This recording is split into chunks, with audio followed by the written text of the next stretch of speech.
नमस्कार साथियों, जय हिंद जय भारत। मैं गोपाल प्रजापत आप सभी का बहुत बहुत स्वागत करता हूं हमारे ऑनलाइन प्लेटफॉर्म न्यू अतुल्य एकेडमी पर। साथियों, आप सभी से निवेदन है कि अगर मेरी आवाज़ आप तक आ रही है तो इस वीडियो के लिंक को ज़रा आप शेयर कर दें, ताकि फिर हम आगे मुद्दों पर बात करेंगे। अगर आप तक मेरी बात पहुंच रही है तो आप सभी साथियों से मेरा निवेदन है कि इस वीडियो के लिंक को आप शेयर कर दें, ठीक है। फिर हम आगे बात करेंगे और चर्चा करेंगे, और जो भी हमें समस्या का समाधान निकालना है वो हम इसी समस्या के बात करने के बाद ही हम हल निकाल पाएंगे। कौन कौन सी मांगे हैं अपनी, कौन कौन सी बातें हैं, इन सभी चीज़ों से आप अवगत हो। जो बच्चा अवगत नहीं भी होगा उसको भी मैं अवगत करवा दूंगा। पर मेरा आपसे एक छोटा सा निवेदन है कि एक बार आप इस वीडियो के लिंक को ज़्यादा से ज़्यादा शेयर कर दें, ताकि ज़्यादा से ज़्यादा हमारे भाई बंधु जुड़ सके। आज की ये वीडियो दिखाएगा कि आने वाले कल में हमें किस तरीके का डिसीजन लेना है, क्योंकि ये बहुत कठिन डिसीजन है जो मैं आपके साथ मिलकर लेने जाने वाला हूं साथियों, जिसमें आप सभी लोगों की 100% भागीदारी होना अनिवार्य है। अन्यथा अगर मैं अकेला रहूंगा तो आप जानते हो कि अकेला व्यक्ति कुछ भी नहीं कर पाएगा। तो इसलिए आप सभी लोगों के सहयोग और उम्मीद की आशा है। इसीलिए मैं आप सभी से कह रहा हूं कि सभी भाई बंधु इस वीडियो के लिंक को जरा शेयर कर दो, फिर हम आगे बात करेंगे तो ज़्यादा सही रहेगा और अच्छा रहेगा।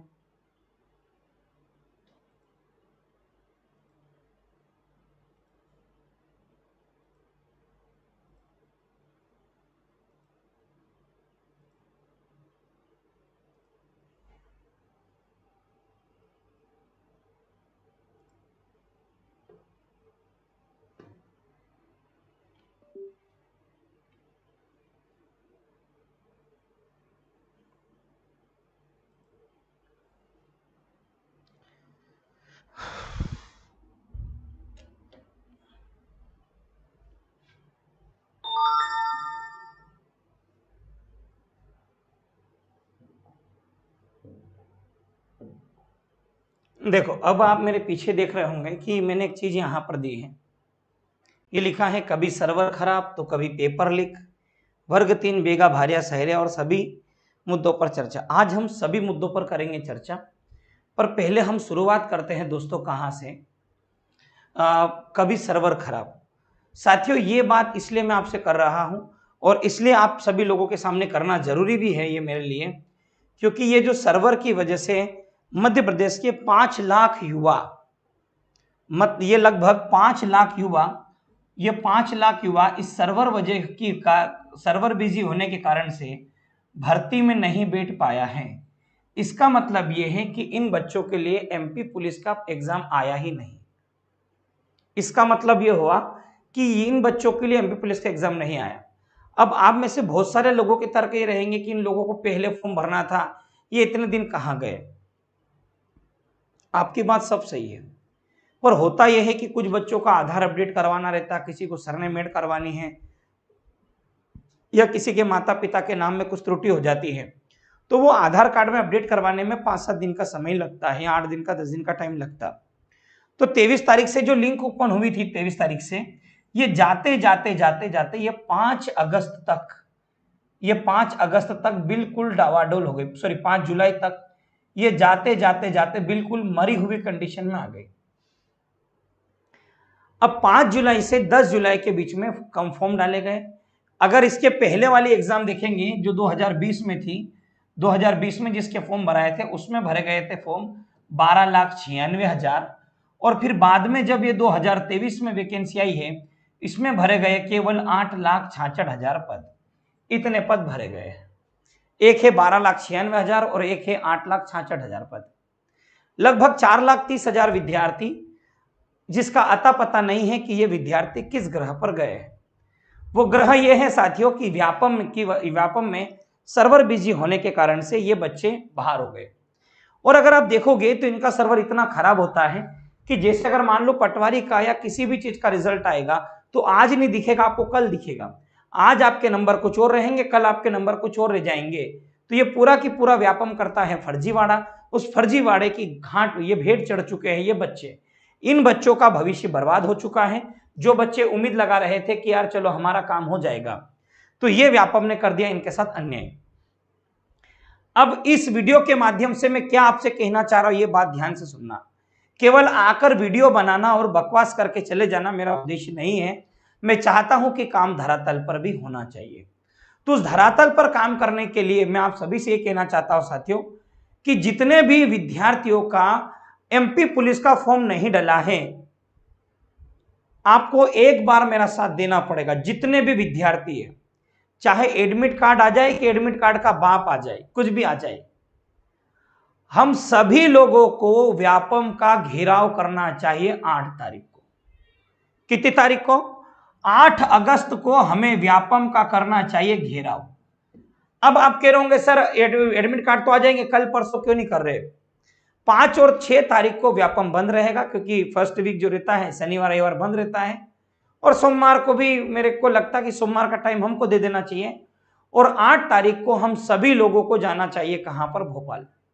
भोपाल में व्यापम और ये व्यापम का घेराव करना चाहिए, जिसने नाम बदल लिया ना अपना एएसबी, काम नहीं बदले हैं। तो जितने भी विद्यार्थियों के फॉर्म छूट गए हैं, जो फॉर्म भरने से बच गए हैं और रह गए हैं, तो वे सभी विद्यार्थी उस दिन वहां पर पहुंचे, क्योंकि उस दिन हम पीईबी का करेंगे घेराव। और हमारी एक ही मांग रहेगी कि सर्वर बिजी होना और सर्वर अच्छे से नहीं चलना, ये आपकी गलती थी, हमारी गलती नहीं थी। हम रात के 4-4, 5-5 बजे तक साइबर पर बैठे रहे कि हमारा फॉर्म अभी भराएगा, अभी भराएगा, पर अंततः मध्य प्रदेश के युवाओं को निराशा ही हाथ लगी। 3-4 दिन, 5 दिन, 6 दिन तक बच्चा परेशान हुआ, फॉर्म नहीं भरा गया। तो साथियों, थक हार के बच्चे ने भी सोचा कुछ भी नहीं हो रहा है, तो वे सभी बच्चे ध्यान दे, आप सभी लोग 8 तारीख को भोपाल पहुंचोगे, वहां पर हम पीईबी का घेराव करेंगे। अब जो दूसरा मुद्दा है वो दूसरा मुद्दा समझना भाई, जो दूसरा मुद्दा है वो दूसरा मुद्दा समझना, उसके बाद हम बात करेंगे। डे 1 से एक मुद्दा उठाते आ रहा हूं मैं, ये वाला मुद्दा बेगा भारिया और सहरिया, बेगा भारिया और शहरिया वाला मुद्दा। अब ये मुद्दा इतना उठने क्यों लगा, मैं आपको बता रहा हूं। जो अभी ग्रुप 4 का एग्जाम हुआ है, अभी जो ये ग्रुप 4 का एग्जाम हुआ है, ग्रुप 4 और 5 का, इसमें लगभग 2014 पोस्ट थी। किसकी भाई? एसटी समुदाय के लोगों की, या एसटी समुदाय के विद्यार्थी, जिसके अंदर कौन कौन आता है मैं बता रहा हूं। भिलाला, भील आ जाएगा, भिलाला आ जाएगा, पटेल आ जाएगा, रावत आ जाएगा, बारेला आ जाएगा, पटलिया आ जाएगा, गोंड आ जाएगा, गोंड भी इसी में आते, गोंड भी इसी में आएंगे, गोंड, कोरकू, ये जो मेन जाति हैं, भील, ये हो गया भील, भिलाला, पटेल, रावत, बारेला, बारेलिया, ये जितनी भी जनजाति, लगभग 180 जनजाति मध्य प्रदेश के अंदर निवासरत है, ये हमने सुना है। अब इसमें यह लफड़ा हुआ है, 180 में से ये 3 जो जनजाति है अति पिछड़ी जनजाति माना जाता है, और है भी, ऐसा नहीं है कि नहीं है। पर सरकार इनकी मदद कर रही है कब से? 1998 से, 1998 से, और लगातार कितने सालों से मदद कर रही है? विगत 25 सालों से। इनमें न्यूनतम शैक्षणिक योग्यता होना चाहिए। न्यूनतम शैक्षणिक योग्यता मतलब 10वीं पास है या 12वीं पास है। तो मध्य प्रदेश के अंदर जितने भी अकार्यपालिक पद होते हैं उनमें सीधी की सीधी इनको ज्वाइनिंग दे दी जाती है। तो अच्छी बात है, इनकी स्थिति खराब है तो इनको ज्वाइनिंग देना भी चाहिए। पर मेरा यह कहना है कि क्या इनकी स्थिति इनसे लाख गुना अच्छी है क्या? अगर इनकी स्थिति अगर काफी दयनीय है तो आप इन्हें दीजिए। पर एक ही परिवार से 4-4, 5-5, 6-6, 7-7, 8-8 लोग नौकरी लगते हैं, तो क्या अभी तक स्थिति में सुधार नहीं हुआ होगा? हुआ होगा। दूसरी बात, अगर ये लोग गरीब हैं तो प्रश्न ये उठता है कि 25 साल में वो कौन से बेगा भारिया शहरिया थे जिनको सरकार ने भर्ती किया है? प्रश्न ये है। अगर स्थिति खराब है तो वे कौन से बेगा भारिया शहरिया है जिनको सरकार ने भर्ती किया है?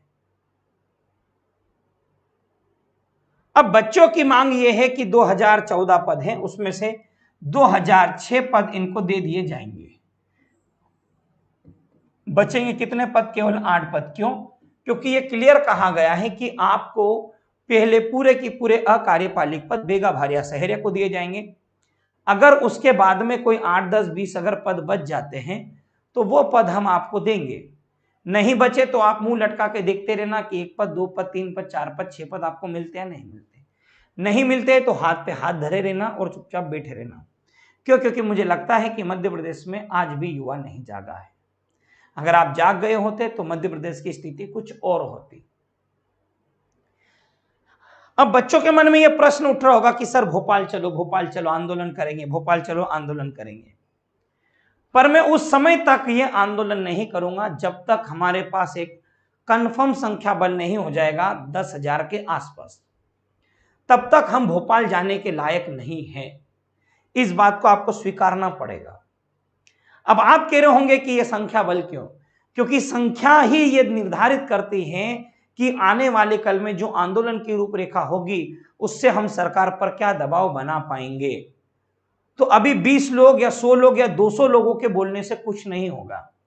जब तक आप मैदान में नहीं उतरोगे तब तक इस समस्या का समाधान कभी भी नहीं निकलेगा।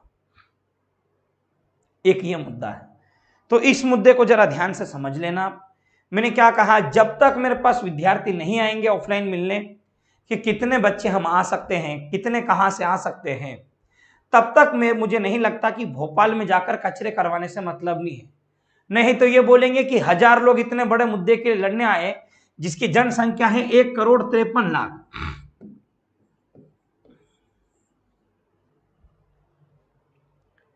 और ये बेगा भारिया शहरिया है लगभग 5.5 लाख। ये इतने हैं और ये इतने हैं। अगर 1.5 करोड़ लोग हैं, ये 2011 की जनगणना, और मुझे लगता है कि अगर 10-11 साल का अगर अंतराल देखें तो 30-40 लाख की वृद्धि और होना चाहिए, या 30 लाख की मान लो वृद्धि, तो लगभग 1,80,00,000 के आसपास है ये जनसंख्या। तो अब मुझे ये देखना है कि जबलपुर वाला जो रीजन हो गया, गोंडवाना बेल्ट वाला, कोरकू जहां पर जनजाति रहती है, बुरहानपुर हो गया, बैतूल हो गया, खरगोन हो गया, देवास, रतलाम, उज्जैन, ये लोग कहां हम जिस दिन मैं बुलाता हूं उस दिन आते या नहीं आते, ये इस वीडियो की रीच बता देगी। क्योंकि इस वीडियो पर कितने लोग लाइव आते हैं, कितने लोग इस मुद्दे को देख रहे हैं, समझ रहे हैं, और कितने लोग साथ देंगे ये पता चलेगा। और साथ ही साथ मैंने यहाँ पर एक लिंक भी दी है कि आंदोलन के लिए इस लिंक को फॉलो करें, तो पता चल जाएगा कि वाकई में कितने लोग चाहते हैं कि इस चीज को लेकर हम एक प्रोटेस्ट करें, और हम चाहते हैं कानून के अंदर संशोधन हो। ये नहीं कह रहा हूं मैं कि बेगा भारिया शहरिया का आरक्षण खत्म कर दो। 25 साल से हमने मदद करी, उनकी स्थिति थी अच्छी हो गई। 5%, 10%, 15% जो भी सरकार डिसीजन देना चाहेगी ईडब्ल्यूएस की तर्ज पर इन्हें भी आरक्षण दे दो आप अलग से। सीधी क्या इनसे 5वीं 10वीं मांग रहे, मैं तो अगर 5वीं मांगो फिर नौकरी दे देना। पर ये चीजें क्लियर होना चाहिए, मेरी बात ये कहना है। हो सकता है कि अगर मैं आपसे कुछ गलत बोल रहा होगा तो उसके लिए क्षमा चाहता हूं। मंडला वाला बेल्ट है, छिंदवाड़ा वाला बेल्ट है, जरूरी नहीं कि बेगा भारिया शहरिया ही रहते हैं, और भी जनजातियां निवास करती हैं, उन्हें भी सरकारी भर्ती में चयनित होने का अवसर देना चाहिए। यह सरकार की जिम्मेदारी होती है। आप इन लोगों से फॉर्म भरवा लेते हो, पर फॉर्म भरवाने के बाद एग्जाम भी करवा लेते हो, और एग्जाम दिलाने के बाद इन बच्चों को बोलते हो कि आपकी सीट तो कुछ भी नहीं बच्ची, शून्य हो गई है। तो अब मुझे यह देखना है कि कितने वो विद्यार्थी है जो मेरा साथ देना चाहते हैं और मेरे साथ खड़े रहना चाहते हैं कि सर हम आपके साथ खड़े हैं, आप जिस दिन बोलोगे हम उस दिन आंदोलन के लिए आने को तैयार है। पर इसके लिए आपको इंदौर की एक टीम रहेगी, इंदौर की टीम से संपर्क करना पड़ेगा, और मैंने जो लिंक दी है उस लिंक के माध्यम से आप मुझसे जुड़ सकते हो, ताकि मुझे पता चल जाएगा कि कितने नए मेंबर आए हैं जो इस आंदोलन में हमारा साथ देना चाहते हैं। ये दूसरा मुद्दा है। आंदोलन कब करेंगे ये आप लोग डिसाइड करोगे, गोपाल से डिसाइड नहीं करेगा। हाँ, पर एमपी पुलिस वाले बच्चे जो रहेंगे वो 8 अगस्त को भोपाल पहुंचेंगे, पीबी कार्यालय, हम सभी लोग वहां पर पहुंचने वाले हैं और धमाका करने वाले हैं। अब एक तीसरा मुद्दा है वर्ग 3।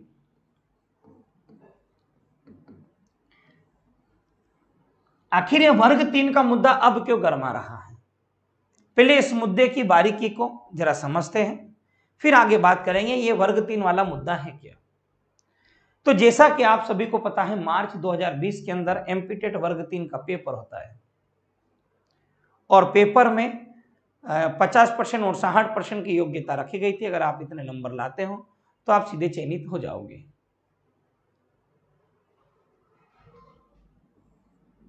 अब फिर यहां पर बात उठकर आती है आदिवासी समुदाय के बच्चों की। आदिवासी समुदाय के, एसटी समुदाय के बच्चों की मांग क्यों उठकर आती है, ये इस बात को भी आपको समझना पड़ेगा। जब यहां पर 50% का दायरा रखा गया कि आपको 50% मार्क्स लाना है, तो इन बच्चों के 50% मार्क्स के आसपास आए। इससे ज्यादा भी आए, कुछ के 2, 4, 5 नंबर कम भी आए। पर हुआ यह कि जब रिजल्ट आया और काउंसलिंग हुई और भर्ती करना है, तब पता चला कि आदिवासी की 3000 सीट क्या रह गई, खाली रह गई। ये 3000 सीट क्या रह गई बेटा, खाली रह गई। और इसके साथ वे विद्यार्थी जिनका ग्रेजुएशन, जिनका मान लो कि सारा चीजें कंप्लीट थी, पास तो थे, चयनित तो थे, ये चयनित थे, पर इनके पास डिग्री कभी लेट आई, इन बच्चों की डिग्री लेट आई, या फिर कोई 21 वर्ष की आयु पूर्ण नहीं कर पाया, 21 वर्ष की आयु पूर्ण नहीं कर पाया, या किसी डॉक्यूमेंट की आवश्यकता की वजह से ये लगभग 970 के करीब विद्यार्थी हैं आदिवासी समुदाय के, जिनको बाहर कर दिया गया है। इनकी समस्या ये रही कि किसी की 10 दिन डिग्री लेट आई, किसी की 10 दिन डिग्री लेट आई, किसी की 5 दिन, किसी की 8 दिन डिग्री लेट आई, या किसी का इस सत्र के अंदर अंदर अब हो जाएगी डिग्री कंप्लीट। तो उन बच्चों को बाहर कर दिया। उनको यह कहा गया कि आपकी डिग्री 23 जून तक होना थी, पर इन बच्चों की जो डिग्री है वो 3 जुलाई को बनी। ओरिएंटल यूनिवर्सिटी के कुछ बच्चे आए थे मेरे पास, करण और ये, तो 3 जुलाई बनी। केवल 10 दिन का अंतराल का नाम लेकर इन्होंने इन बच्चों को भी कर दिया बाहर। तो अब आप समझो, लगभग 4000 आदिवासी विद्यार्थियों की जो सीट है, ये 4000 आदिवासी विद्यार्थियों की जो सीट है, ये सीधी की सीधी अब जाएगी काय में, बैकलॉग में। काय में जाएगी, ये बैकलॉग में पद जाएंगे। और अगर ये पद बैकलॉग में गए तो ये पद कभी भी आपको जीवन में नहीं मिलेंगे।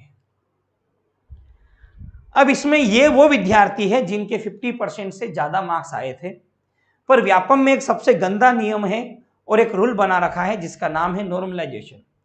नॉर्मलाइजेशन मेथड की वजह से लगभग 2 से 3 हजार विद्यार्थी ऐसे रहे जो पास होकर फेल हो गए।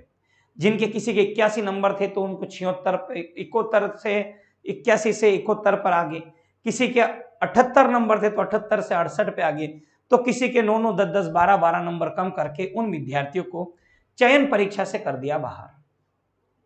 अब इन विद्यार्थियों ने यह सोचा यार कि अपने नॉर्मलाइजेशन में कम हो गए, अपन बाहर हो गए, बल्कि ये कुल मिला के व्यापम की रणनीति को समझे नहीं। व्यापम चाहता था कि आदिवासी बच्चा एग्जाम से बाहर हो, तो इस तरीके से एक तो 50% क्राइटेरिया रखा, वो भी कोई दिक्कत वाली बात नहीं। उसके बाद क्वालिफाई नहीं कर पाए, उसके बाद भी इन 970 बच्चों के साथ भी पीईबी ने गलत किया है। टोटल जब सेकेंड काउंसलिंग आई थी तो 1155 पद थे, 1155 में से लगभग 230-35 के आसपास पदों को भरा गया था। तो कुल मिलाकर ये पद खाली हो गए, ये 4000 पद खाली हो गए। तो अब हम ये चाह रहे हैं कि हम इसे बैकलॉग में कभी भी नहीं जाने देंगे, क्योंकि हमें पता है कि अगर ये एक बार बैकलॉग के अंदर पद चले गए तो हमारे बाप दादा भी आ जाएंगे, फिर से जन्म ले लेंगे और बोलेंगे इसको जगाते हैं, तो भी ये वैकेंसी इन बच्चों के हाथ में कभी नहीं आने वाली है। तो मैं इस वीडियो के माध्यम से यह कहना चाह रहा हूं, जो भी वर्ग 3 वाले जो विद्यार्थी हैं, हम चाहते हैं कि भले 51,000 की जो मांग है वो 51,000 पद भी होना चाहिए, पर 51,000 पद हो, इसके साथ साथ एसटी एससी का कट ऑफ मार्क्स आपको 40% करना पड़ेगा। मुख्यतः आदिवासी समुदाय के बच्चों का कट ऑफ आपको 40% करना पड़ेगा। कहां से? 50% से। अब आप कह रहे होंगे कि इनके लिए आप क्यों आंदोलन कर रहे हो, आप क्यों कर रहे हो? तो मेरा यह कहना है कि ये वो विद्यार्थी है जो 1-1, 2-2 नंबर से रुके हैं और बाहर हो गए हैं, और लगभग 3000 से 4000 स्कूल ऐसी रहेगी जहां पर शिक्षकों का अभाव रहेगा साथियों। तो हम चाहते हैं कि वहां पर शिक्षकों का अभाव नहीं हो। ये भाई बंधु जो 2 नंबर, 4 नंबर, 5 नंबर, 8 नंबर से बाहर हुआ है, ये भी उतना ही योग्य है जितना 75 नंबर पाकर कोई बंदा क्वालिफाई होता है। तो इन बच्चों को भी वहां पर जॉब मिलना चाहिए, ये मेरा प्रश्न है। तो वर्ग 3 के जितने भी विद्यार्थी है, मेरी बात को सुन रहे हो आप लोग, आपको भी एक दिन चलना पड़ेगा भोपाल। अब आप बोल रहे सर कल चलो परसों चलो, नहीं कल परसों नहीं जाऊंगा मैं। क्यों नहीं जाऊंगा ये भी बता देता हूं आपको। जब तक हमारे पास संख्या बल नहीं होगा, ये 4000 विद्यार्थी हैं, कम से कम 6-7 हजार अगर आप लोग नहीं होते वर्ग 3 वाले, तब तक मुझे नहीं लगता है कि इस मांग को भी आगे रखना चाहिए और हमें लड़ना चाहिए। आप लोग क्या सोचते हो कि यार सर है, सर करेंगे काम, और इंदौर में कुछ साथीगण हैं, आपने उनके भरोसे जिम्मेदारी छोड़ दी कि यार ये लोग लड़ेंगे और ये लोग काम करेंगे तो हम लोग तो बस देखेंगे।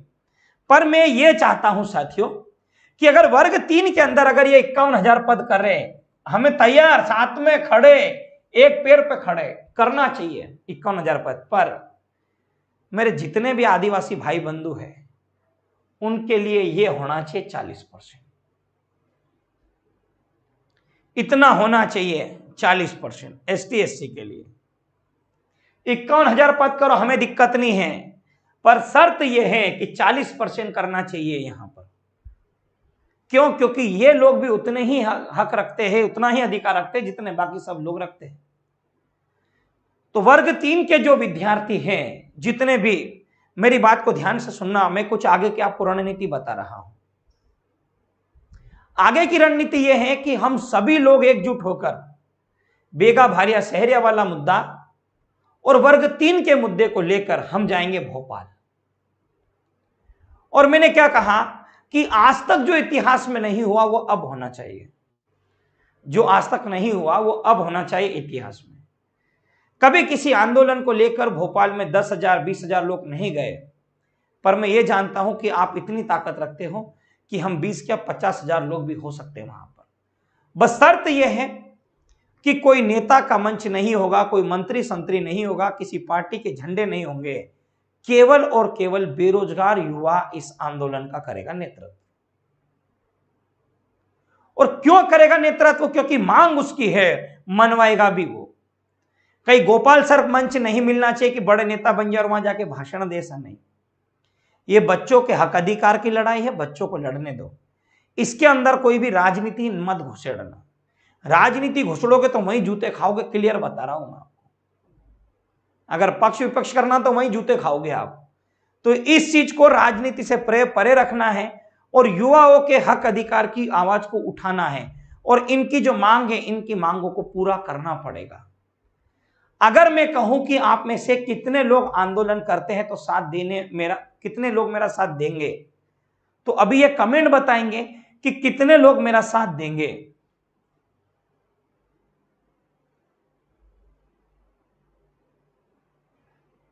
हाँ भाई, 51,000 के लिए भी सपोर्ट करेंगे। हाँ, एक आया, देखो क्या कह रहा है, एसटी में फॉर्म भरने वालों को नौकरी मिलना चाहिए। मिलना चाहिए, बेगा भाई सहरिया को मिल रहा है, हमको मिलना चाहिए। वहां रहे पगले, तेरे जैसा पगला नहीं देखा, आज देख के मैं धन्य हो गया हूं। अब देखो, मैंने आपको ऊपर एक लिंक दी है, आप जो कमेंट जा रहे होंगे ऊपर एक ग्रीन कलर में लिंक आ रही होगी।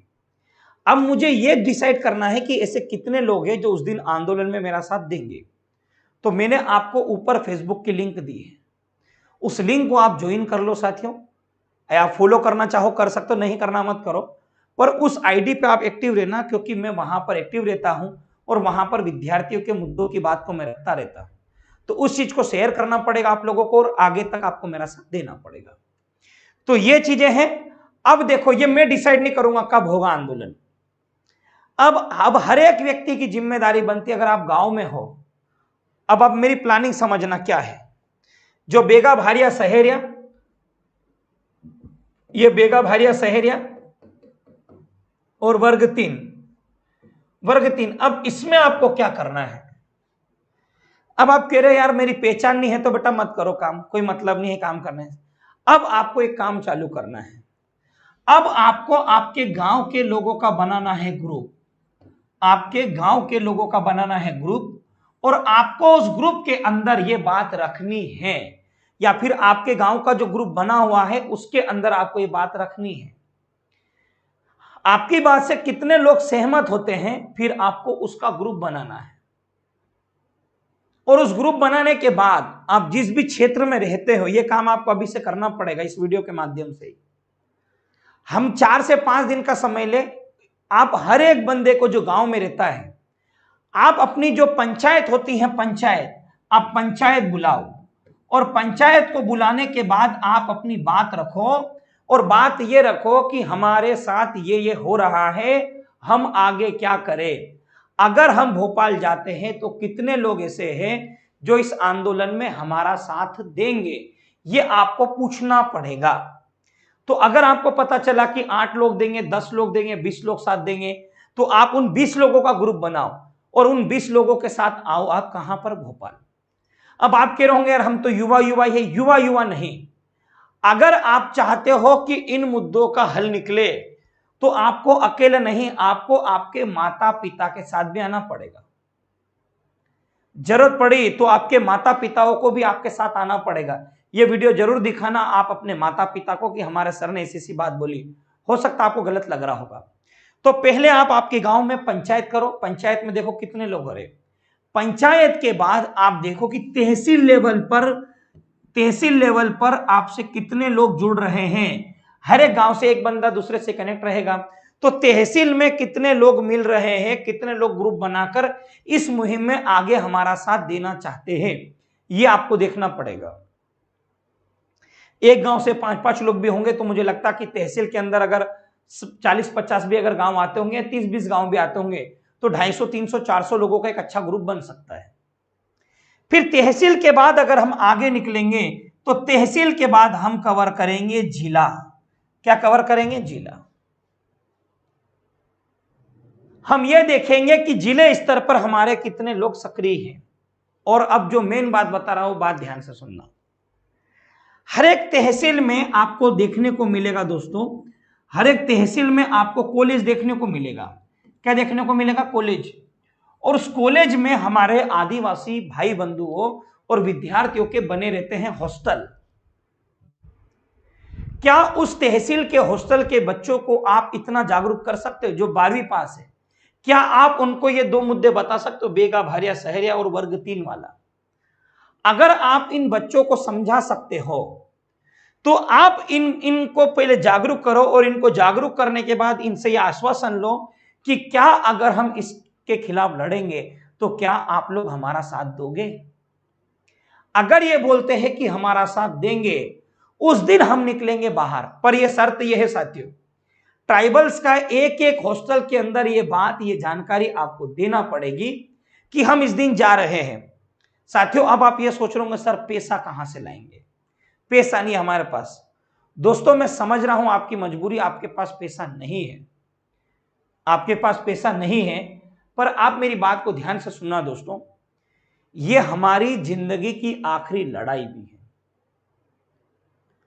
अगर हमको यहां पर सफलता मिल गई तो नौकरी मिलेगी, अगर यहां सफलता नहीं मिली तो जीवन में कभी भी नौकरी नहीं मिलेगी।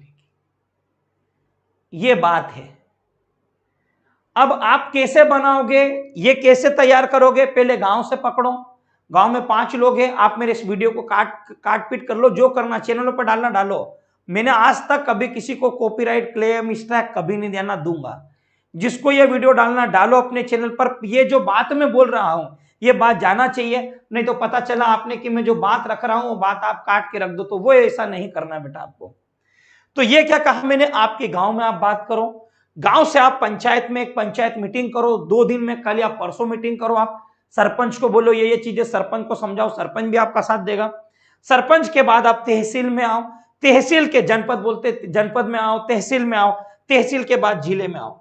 कि जिले से अगर हम जाएंगे तो 5000, 6000, 2000 लोग जा सकते या नहीं जा सकते, ये रणनीति है। पर हां, आपको उन सभी विद्यार्थियों का और उन सभी भाई बंधुओं का साथ लेना है जो तहसील में कॉलेज में रहते हैं या फिर जिले में कॉलेज में रहते हैं, जिला में जो कॉलेज बने रहते हैं वो, और यहाँ पर जो एसटी के जो हॉस्टल होते हैं हमारे आदिवासी भाई बंधुओं के, उन हॉस्टल के बच्चों को ये मुद्दा बताना पड़ेगा आपको कि हमारे साथ क्या हो रहा है। आप मेरे पुराने वीडियो देख लेना, आप उनको अच्छी तरीके से बता पाओगे। इसमें वर्ग 3 का 40%, बेगा भारिया शहरी वाला मुद्दा ये। अब इसमें क्या करना है, दूसरी बात और समझना। जो विद्यार्थी इंदौर के अंदर हैं और वाकई में उनको ये लगता है कि यार हमें इस मुद्दे पर हमारा साथ, सर का साथ देना चाहिए, या फिर आपको ये लगता है कि इस मुद्दे पर हमें सर का साथ लेना चाहिए, तो आप आगे रहिए, मैं आपके साथ पीछे खड़ा हूं। हम इस मुद्दे के लिए जोरदार तरीके से लड़ेंगे, जोरदार तरीके से लड़ेंगे। ये मैंने आपको कुछ प्लानिंग बताई है, इस प्लानिंग के तहत हमको इसमें लड़ना पड़ेगा। कोई दिक्कत तो नहीं है? पहले ये बता दो, ये प्लानिंग आपको जमी या नहीं जमी?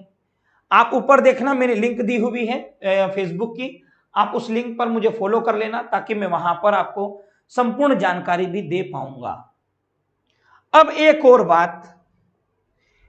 बात जो मेरे दिमाग में कब से घर कर रही थी, जो मैंने मेंशन नहीं करा, एक ये वाली बात है दोस्तों, दिव्यांग वाली।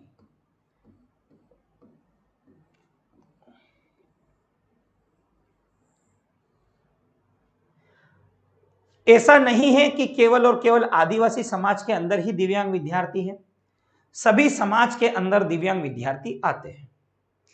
इन दिव्यांग विद्यार्थियों को केवल 6% आरक्षण दिया जाता है।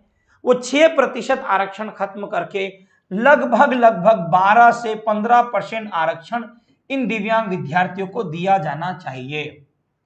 हम ये कभी भी नहीं चाहते हैं कि जो दिव्यांग भाई बंधु है वो दर दर की ठोकरें खाएं। हम चाहते हैं कि सरकार उन्हें कंप्यूटर स्किल में एक्सपर्ट करे और भी वो काम जो वो कर सकते उनमें एक्सपर्ट करके इन्हें भी रोजगार उपलब्ध करवाए। और साथ ही साथ साथियों, इनके लिए जो ओपन कोटा है, मैं चाहता हूं कि इनको जातिगत कोटा दिया जाए, आरक्षण जाति का। अब क्या हो रहा है इसमें कि अगर मान लो कोई एसटी का अगर व्यक्ति है, विकलांग है, तो उसको फाइट करना पड़ रहा है जनरल से। तो ऐसा ना हो कि एसटी का एसटी में, एससी का एससी का, ओबीसी ओबीसी और जनरल का जनरल में फाइट करे। हम इससे खुश रहेंगे। कारण यह है कि बहुत सारे लोगों ने फर्जी प्रमाण पत्र बना के दिव्यांगों के हक अधिकारों को छीना है और मारा है। इन बेचारों की वेटिंग भी नहीं लगती है, तो मेरा यह कहना है कि यह वेटिंग भी हमें क्लियर करवाना चाहिए। तो ये चीजें हैं जो बात करने में आपसे आया था, जो बात की मैंने। अब एक और बात, जिन विद्यार्थियों ने वर्ग 1 में याचिका लगाई है, जिन्होंने वर्ग 1 में याचिका लगाई है दोस्तों, 11 तारीख को आपकी सुनवाई है। हमने जो वकील किया था अमित जी, वो इस बार पहुंचेंगे। पिछली बार उनके जो जूनियर पहुंचे थे रविंद्र जी, वो नहीं, इस बार खुद अमित जी पहुंचेंगे। और उनके ना पहुंचने से कोई डिसमिस नहीं हुई, डिस्पोज हुई थी, तो वो तो उसका कोई लोड नहीं लेना। 11 तारीख को अमित जी वहां पर जाएंगे और वो सुनवाई में शामिल भी होंगे और अपने तर्क और अपने पक्ष को मजबूती से रखेंगे भी। पर अगर ये वर्ग 1 और 2 के विद्यार्थी चाहते हैं कि हमें भी कुछ कदम उठाना चाहिए और हमें अब व्यापम को हिला के रखना चाहिए, क्योंकि देखो वर्ग 1 में आपको बाहर करने में सबसे बड़ा जो रोल रहा है वो रहा है व्यापम का। और व्यापम ने क्या करा दोस्तों, व्यापम ने आपकी परीक्षा में गलत प्रश्न पूछे हैं और गलत प्रश्न पूछने की वजह से विद्यार्थी 1 number, 2 number, 4 number, 5 number, 8 number से बाहर हुआ है। तो इसके खिलाफ भी आप सभी लोगों को आवाज बुलंद करनी पड़ेगी। तो 1 और 2 के अंदर 40-50% वाले बच्चे हैं, वो 8 जनवरी को दोस्तों, 8 अगस्त को पहुंचेंगे भोपाल और यहां पर हम घेराव करेंगे, किसका? पीईबी का करेंगे घेराव। तो यह बात मैंने यहां पर रखी है साथियों। अगर आपको लगता है कि आपको साथ देना चाहिए तो बिल्कुल साथ दीजिएगा, अगर आपको लगता है कि साथ नहीं देना तो आप बिल्कुल साथ मत दीजिएगा।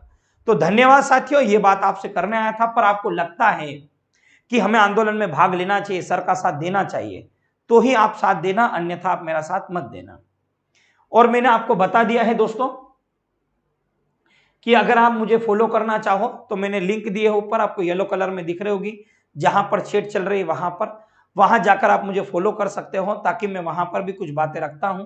वो बातें भी आपको जानना ज्यादा जरूरी है और समझना ज्यादा जरूरी है साथियों। और भी अगर आपको कोई दिक्कत आ रही होगी, समस्या आ रही होगी, तो आप मुझे मैसेंजर पर मैसेज कर देना, व्हाट्सएप पर या फेसबुक मैसेंजर पर, ताकि मैं वहां से आपकी कुछ बातों का जवाब दे सकूंगा। तो आप सभी को मेरी ओर से धन्यवाद साथियों। हो सकता है कि इसके अंदर मैंने कोई मुद्दा छोड़ दिया हो।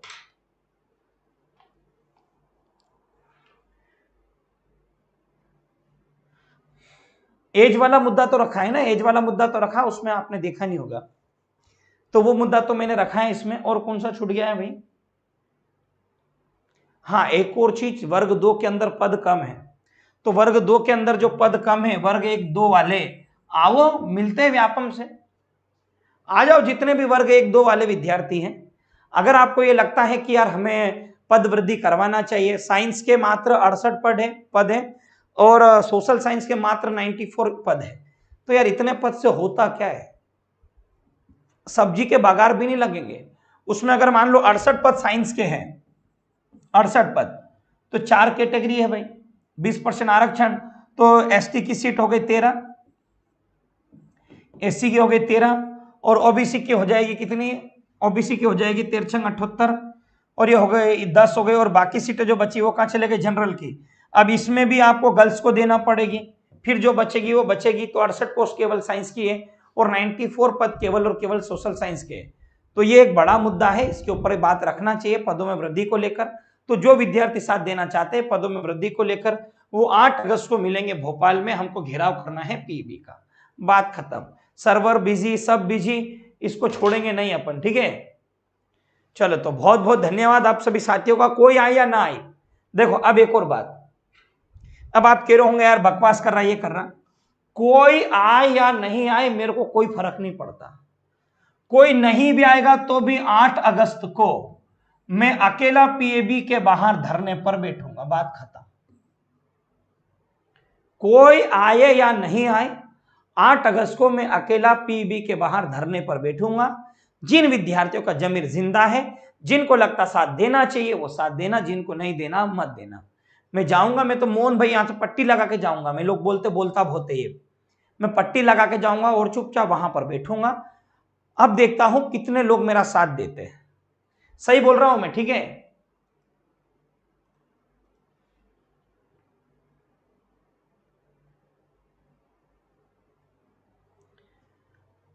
8 अगस्त को भाई साहब मैं जाऊंगा, और 8 अगस्त को हमारा जो मेन मुद्दा है, एक बार फिर ध्यान से सुन लेना, एमपी पुलिस का लिंक रीओपन करवाना है हमको, और वर्ग 2 के अंदर पदों की वृद्धि, और वर्ग 1 का मामला, ये 3 मुद्दे विशेष तौर पर रखे जाएंगे वहां पे, ध्यान रखना।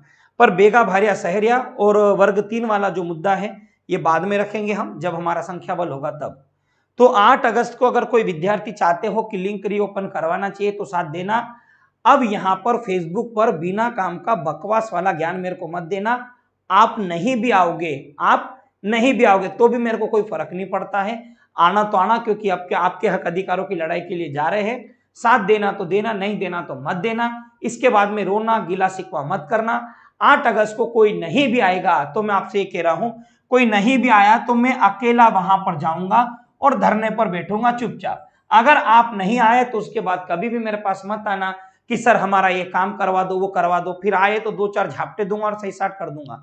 जितने भी मध्य प्रदेश के युवा हैं जो फॉर्म नहीं भर पाए हैं, 8 अगस्त को पहुंचना भोपाल, ये आपके हक अधिकारों की लड़ाई है। अगर इसमें भी नहीं आओ तो घर पे बैठे रहना और अपने जीवन को बर्बाद करते रहना। धन्यवाद। जय हिंद, जय भारत, भारत माता की जय। आप सभी को इंकलाब जिंदाबाद, और जय हिंद, जय भारत।